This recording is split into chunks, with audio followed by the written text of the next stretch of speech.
Hello, everyone. I'm Lopi Clint. Welcome to Late Night Meditation. As always, it's great to be here online with all of you, whether you're watching from Zoom, YouTube, Facebook, or Twitch. So, hello again, everyone. Hello, Eric. Hello, Ron. Hi, Mom and Dad. Hello, Andres, Rex, Taylor, Kanu, and Go. Thanks for joining in here on Zoom. Also, hello, Julie, Jade, and Diane, and Hakuzo on YouTube, and everyone watching on Facebook or Twitch. Of course, if you're watching on Facebook, I am streaming to several pages at once. So if you don't see my face in the top corner, very likely I can't see your comment right now, but I'll always go back and reply, as many of you already know. And hello, Sue. Thanks for joining on YouTube. Ah, I hope everyone's been having a wonderful day.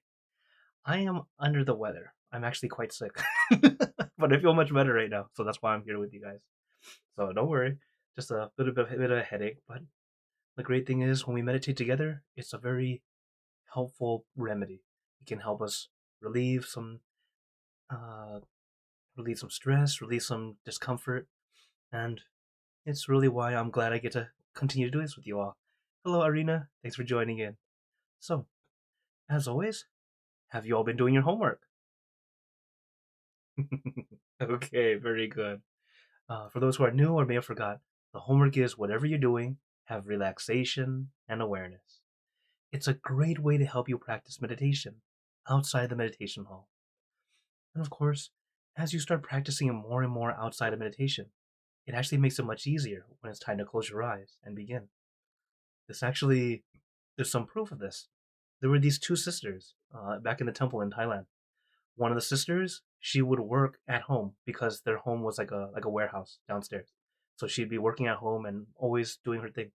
While the other sister, the younger sister, she had the opportunity to go to the temple every day. So she'd go to the temple and volunteer every day and meditate every day, little by little. And one day, they both come to the temple for a ceremony. And what was interesting is the older sister, who was always at work pretty much, didn't get to come to the temple often, but her meditation went much deeper than her younger sister. So the younger sister was like, huh, how can that be? How can I go to the temple every day? You only go like during the big ceremonies. How?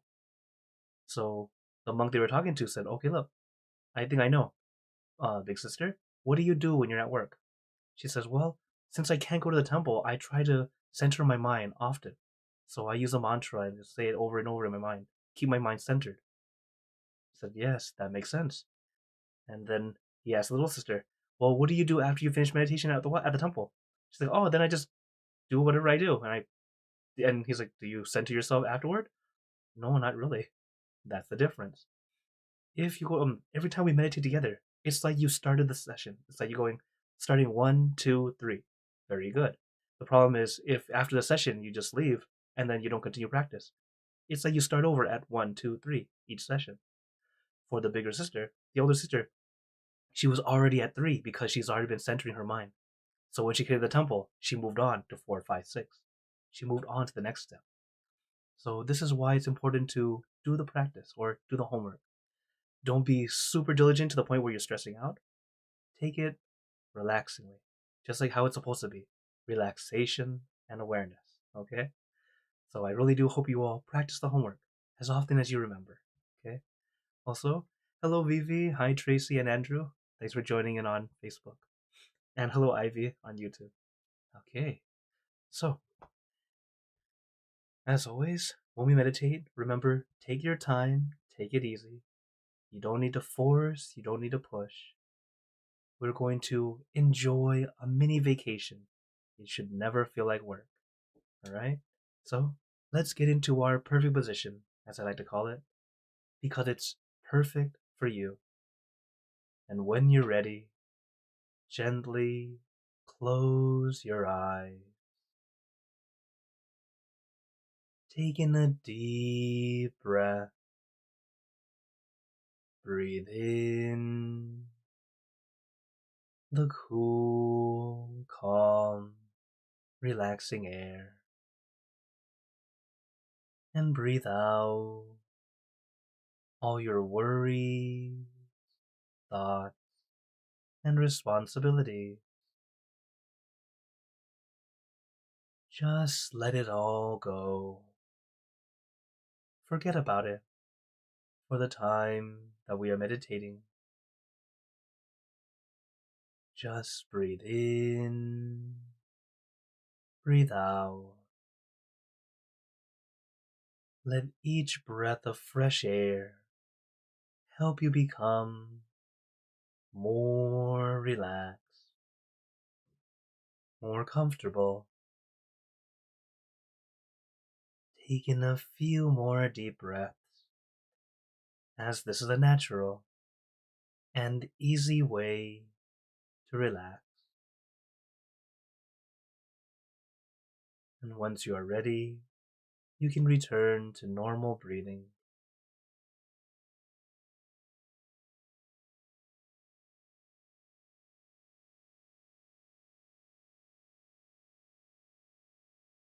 And to add to our relaxation, let us do a body scan, relaxing from the top of your head down to the tips of your toes.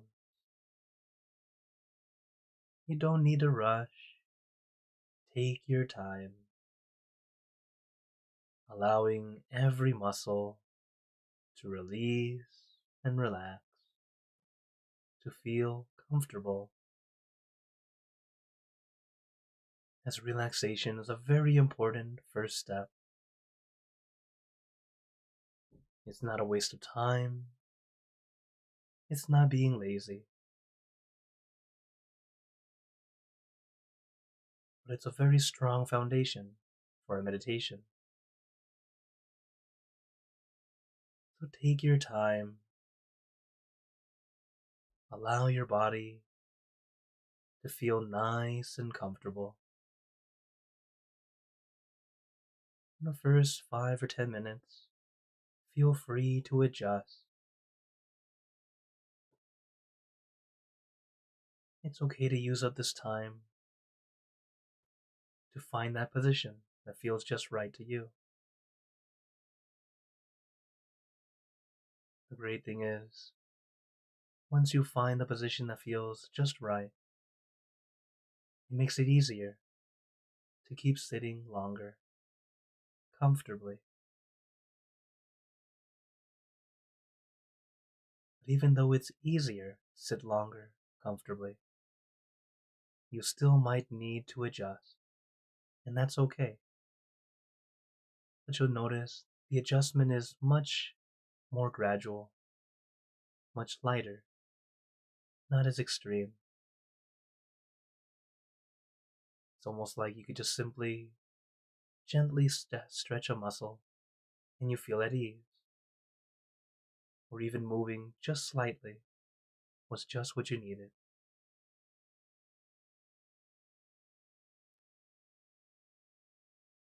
Allow yourself to feel nice and comfortable. And that's what's important.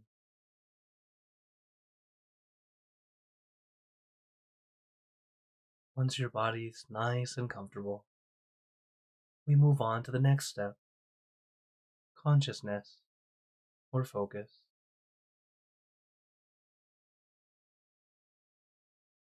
What we do is visualize our meditation object, whatever object or image that feels easy and comfortable to you. I recommend the full moon because it's bright and shining, but not blinding. It's calming and cooling.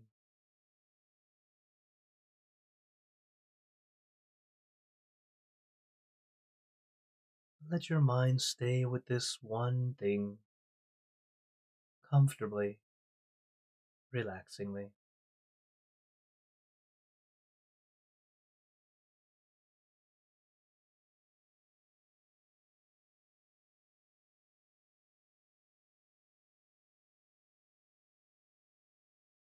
While we want our mind to have focus, it's a very gentle focus. It's not forceful, it's not pushing or pulling.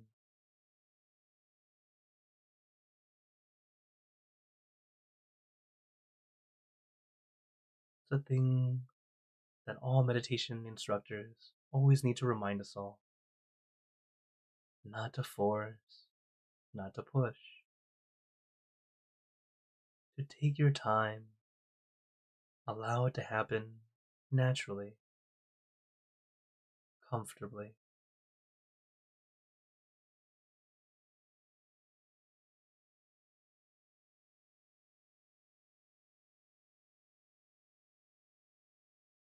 And as we practice, we're learning to slow down. Slow down all your thoughts, wonders, and worries.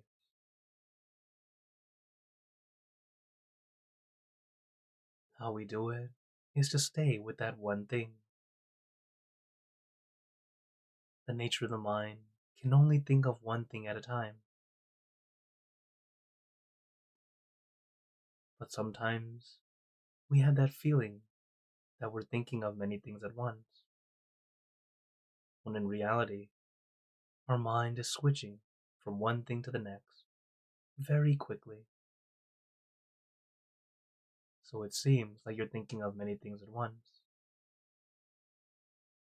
When we start to slow down, bring it down to just one thing, comfortably, relaxingly, our mind starts to feel lighter, not as heavy with all that invisible weight of all our everyday thoughts, our current worries, etc.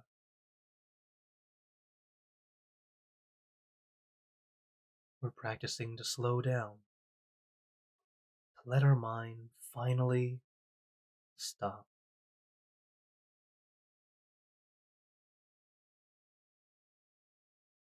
And what we have to do is to leave it alone,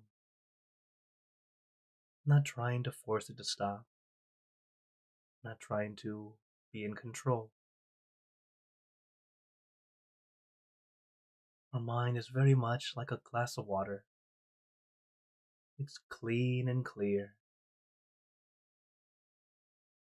but our thoughts are like dirt or dust mixed into the water, making it murky, cloudy, difficult to see through.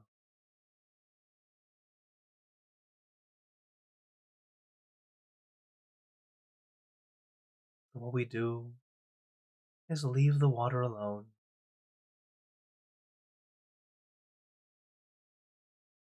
Slowly but naturally, the dust and particles will settle to the bottom, allowing the water to be clean and clear again.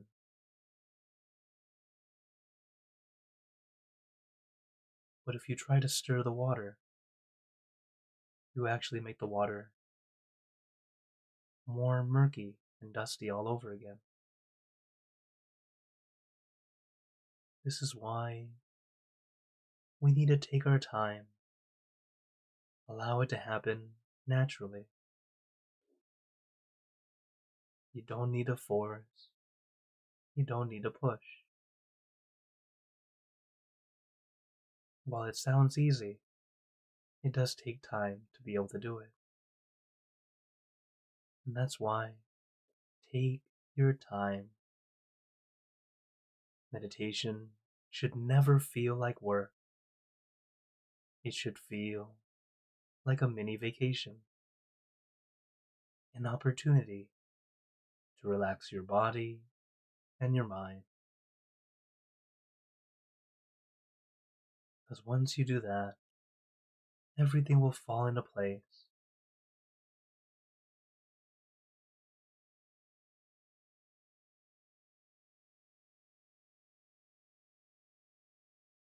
Even as our mind is starting to calm down,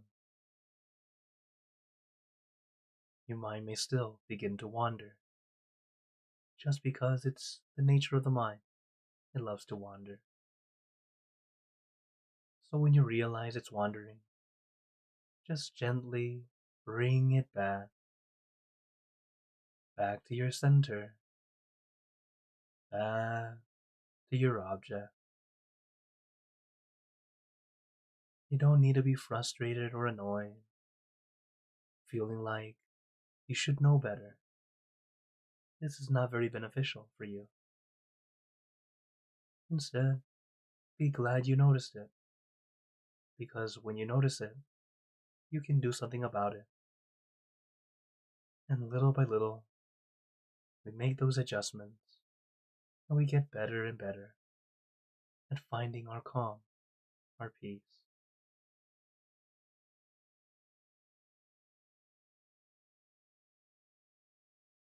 And if it continues to wander, I recommend using a mantra. A mantra is a word, a phrase, or a sound, something that helps you feel calm, peaceful, or at least relieved. The mantra we like to use: Son Mo.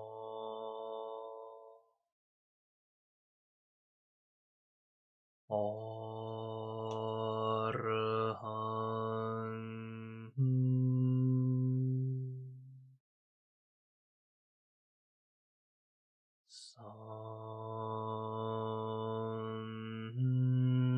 Mo.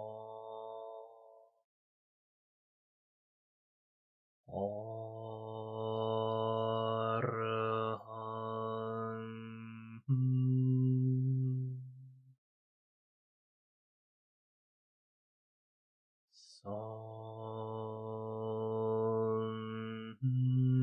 Mo.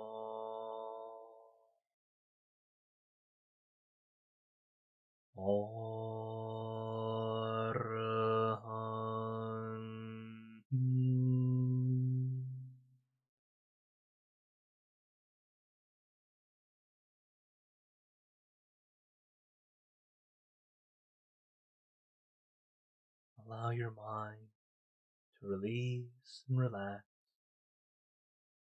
Take it slow, take your time. Relax your body, relax your mind.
Remember, take your time. Relax your body. Relax your mind. Throughout the entire session, sometimes our body is in need of adjustment. It's okay to move. Making those minor adjustments can be the difference between enduring and enjoying. Allow yourself to enjoy, not endure.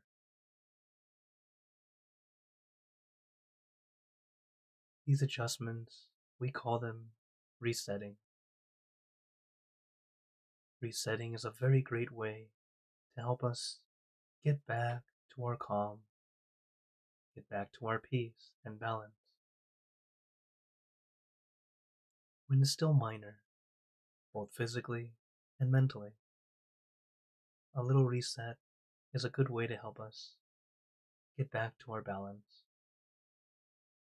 But every once in a while, it's like our body or our mind feels it needs a very big change to feel better. In this case, we do a restart.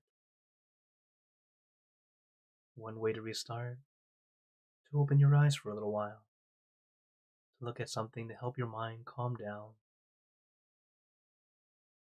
You feel at ease again. And when you're ready, you gently close your eyes and continue.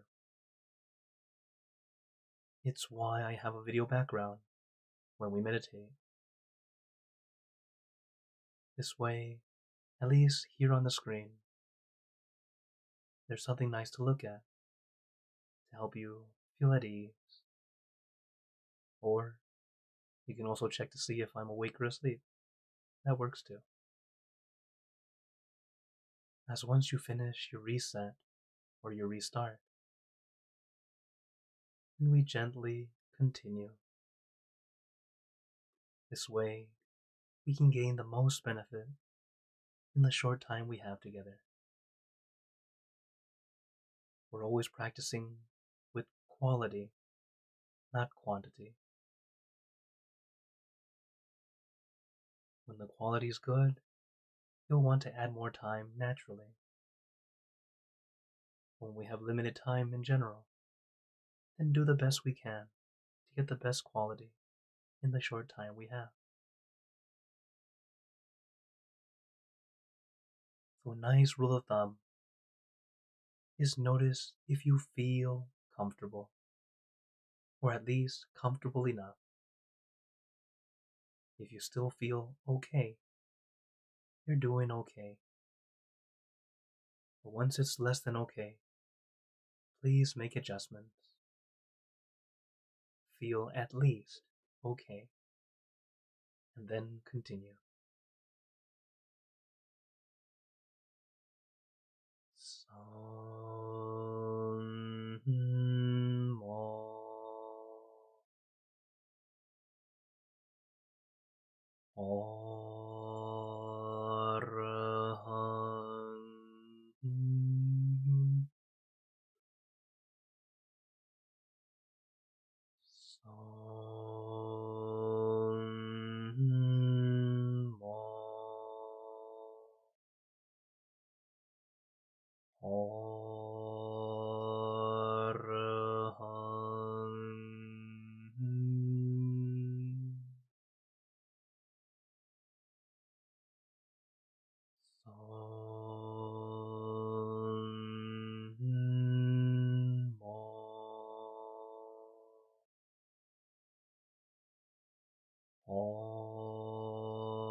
Just begin spreading loving kindness. Spreading loving kindness is like spreading out your heart, sending out good intentions to all beings. So let us visualize our object as we have been doing, and imagine that your object becomes crystal clear, clean, and bright. And at the center of your object, there is a bright light. This light is very special. All those who touch this light are instantly happier, healthier, and more at peace. So we let this light illuminate our body, filling our body with light. Then let this light shine out from you, filling the room. And let this light spread far and wide, filling the city, filling the state or province, filling the country and the surrounding countries, until filling the entire world and out throughout the universe.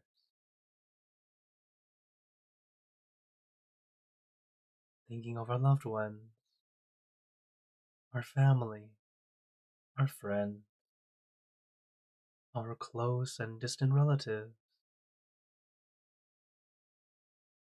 our coworkers, acquaintances,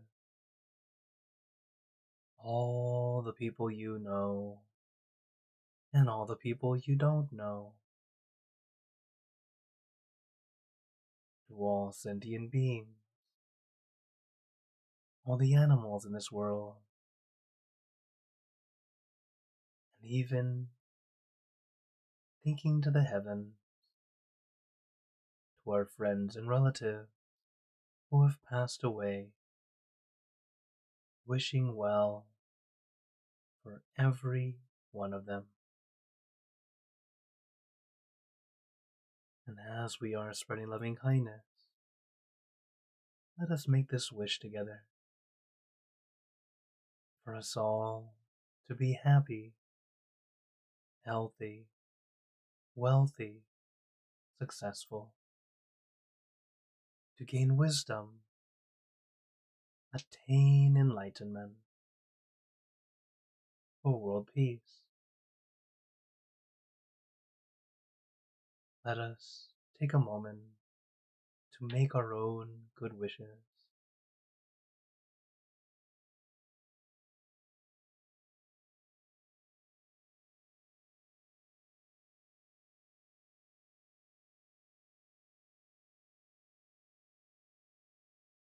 Ape Buddha Parapata Pache Kananjayang Palang Arahanta Nanjate Jenarakam Pantami Sapaso Sapabuddhanupavena Sapathammanupavena Sapasanghanupavena Sattha Sodhi Bhavantu Te.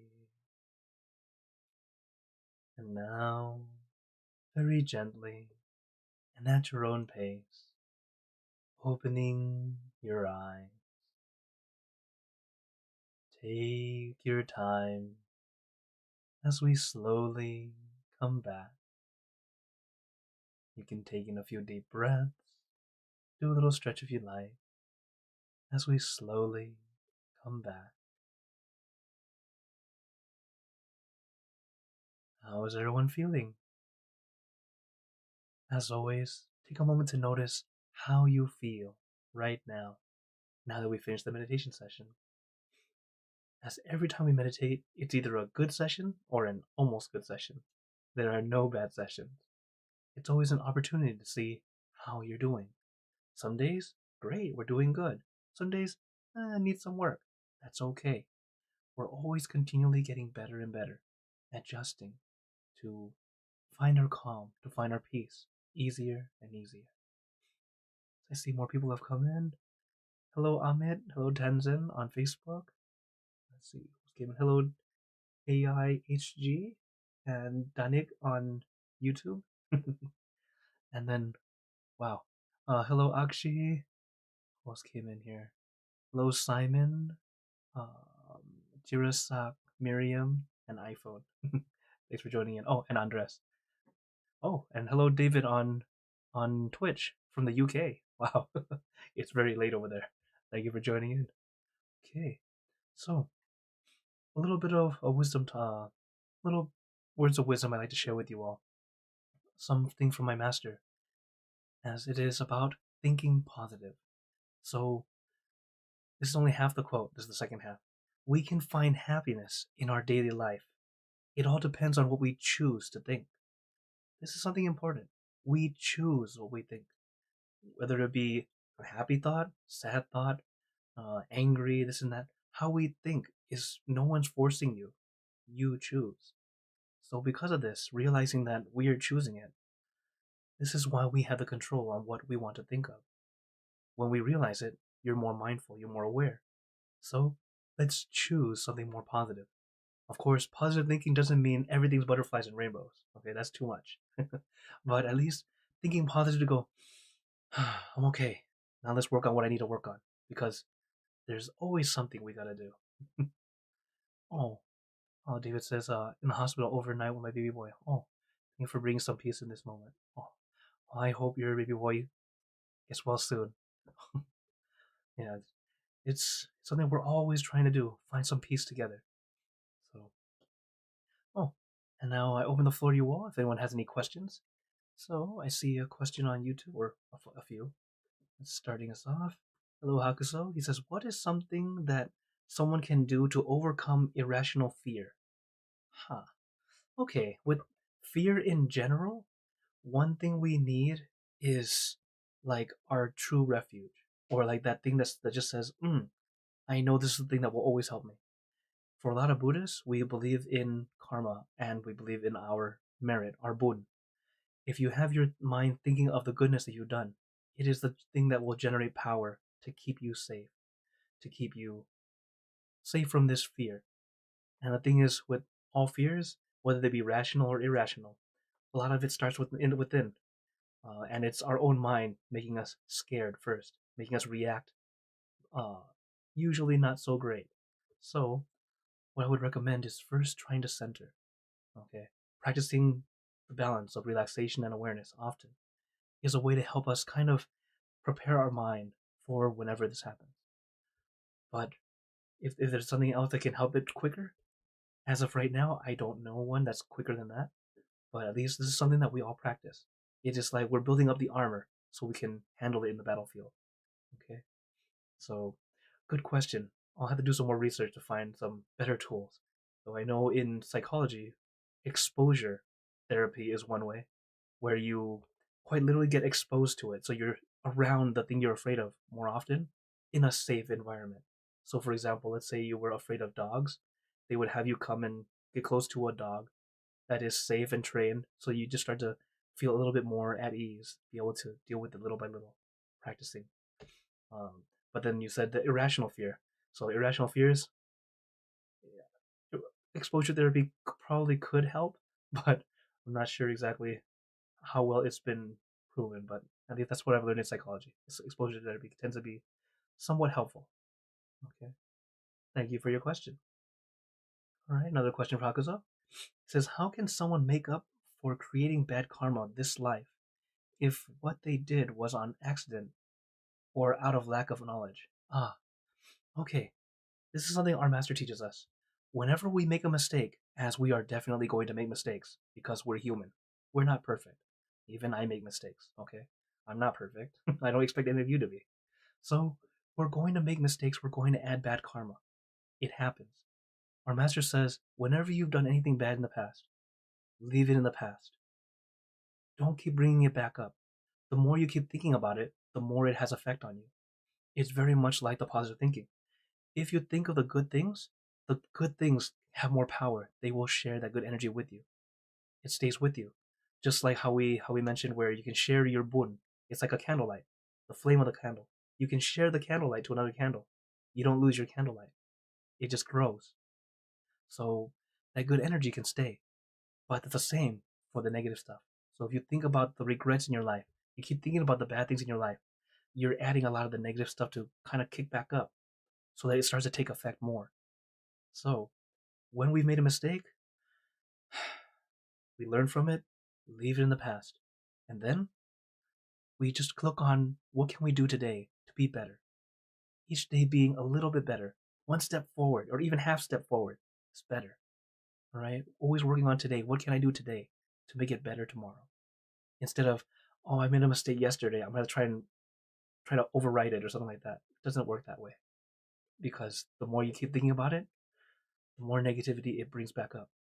So it's not that you're gonna leave. It's not that you leave in the past and just like forgot about it. But it's more.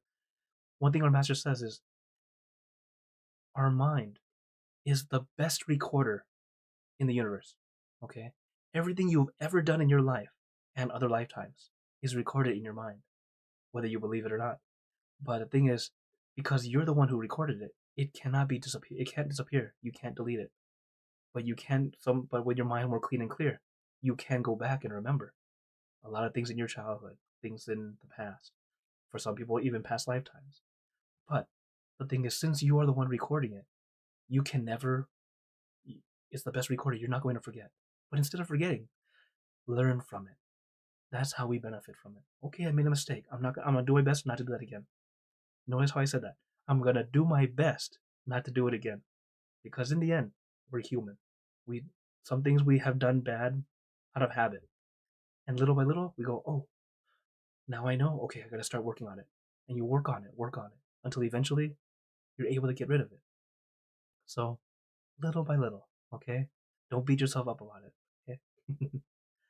Okay. Oh, here's another question. Vivi is asking, is it is buying a dog? Let me see. I can show you guys. Cool. All right.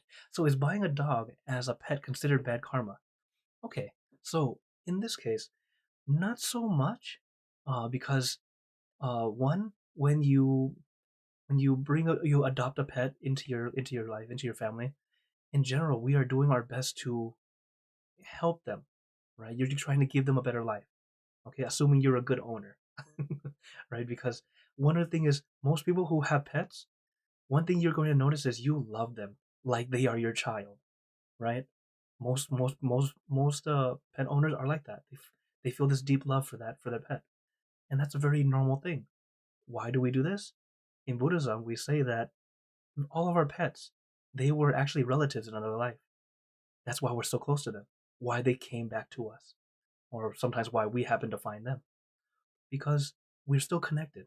Another lifetime, they were your brother, your sister, maybe your aunt, uncle, your mom or dad, uncle, etc.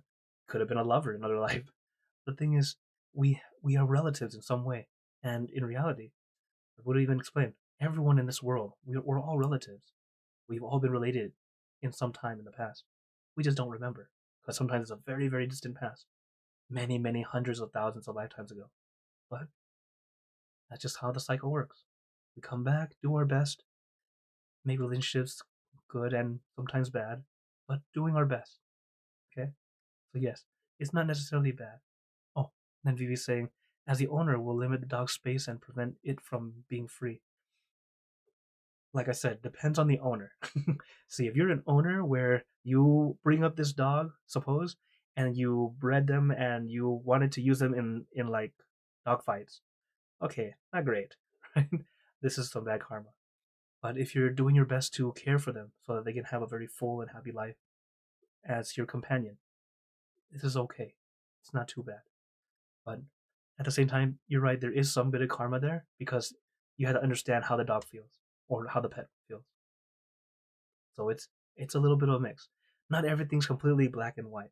There's always a mix because even though you love them, you can make a mistake, forget to feed them one day, and they're gonna have like this feeling in their mind, oh, I hate my owner, causing this bad karma and anger against each other. So this is why do our best. If you already have that pet that you're caring for, do your best to care for them. Okay. Always trying our best to not add too much bad karma. Okay. Another question. Hugs was asking, um, is karma stronger when you are aware of the actions you did to cause it? Yes. So if you remember, I talked about the precepts. Yeah, it is complicated. So I remember I talked about the precepts. What was it, last week and the week before?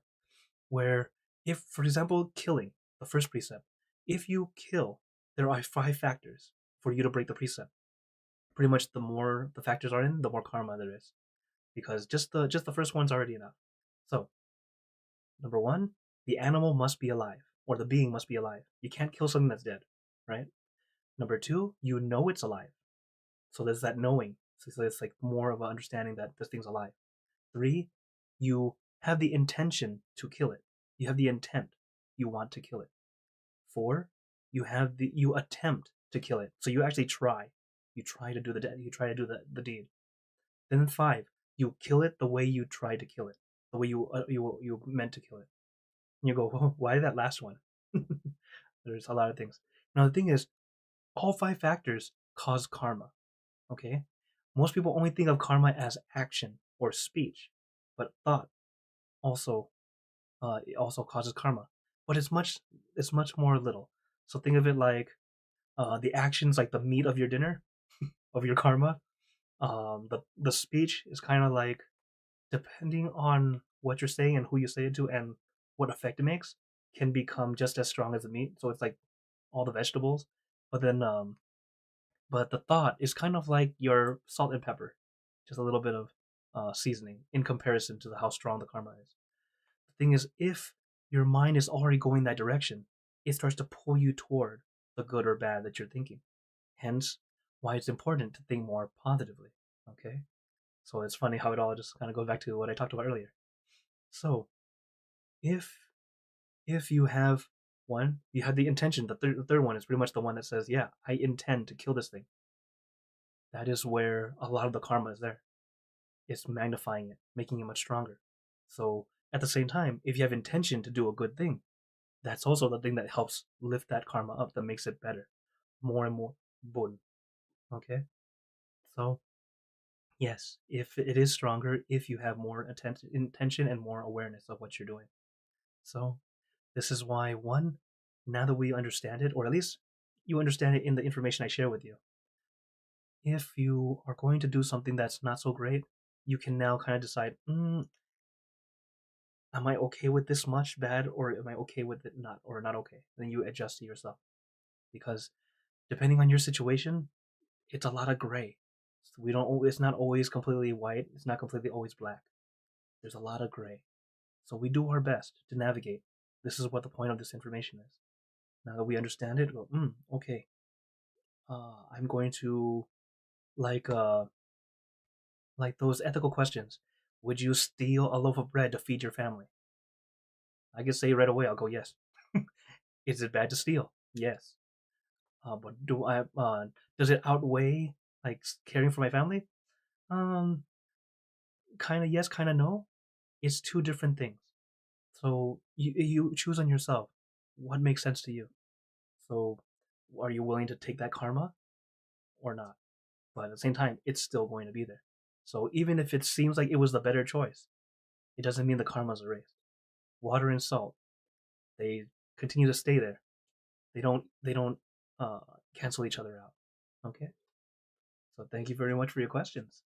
Okay. Any other last minute questions or wonders tonight? Yeah, I'm glad you guys are coming with more questions nowadays, and I'm glad I'm able to answer them. Some of these questions are, I do what I can. Also, good news. I did mention I was under the weather earlier. I feel much better already. So you see, meditation does do quite a bit. Though, even though I do feel much better, I'm still going to get some medicine and sleep. Because just because you feel better doesn't mean your body's completely there yet. Care for yourselves, okay? Self care is important. And If no other questions tonight, then I'd like to give you all a blessing before we go. May you all be blessed with happiness, good health, wealth, success in your lives. May you be surrounded by good friends who will always guide you into light, in times of darkness and in times of need. And when you close your eyes to meditate, may you attain inner peace easily and quickly in every lifetime. So thank you again, everyone. Have a wonderful day or night wherever you're watching from. And remember, a smile a day keeps the stress away. So everyone, keep smiling and let's brighten up the world together. So for everyone on YouTube, Facebook, and Twitch, see you guys next time. For those on Zoom, feel free to stay longer if you'd like to chat. Take care, everyone.